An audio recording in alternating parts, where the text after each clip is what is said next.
was one of those deals where you start to lose faith when you're working on the album and you ask somebody for a verse and so much time goes by and it just starts to seem like it's not going to happen.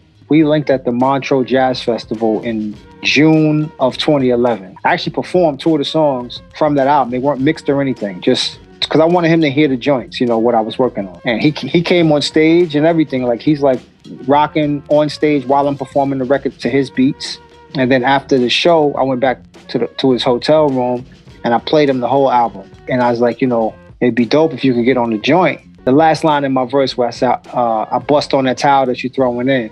I remember him like chuckling, like, oh, she say, oh shit. And then he's like, yeah, I'll do it. So that was in June. So June, July, August, September, October, November.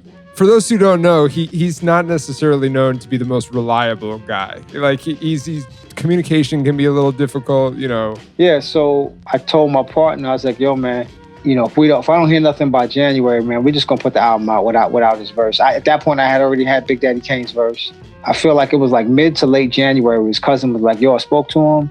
He's definitely working on it. I was like, okay, well, that's at least a little light at the end of the tunnel, even though so many months had gone by.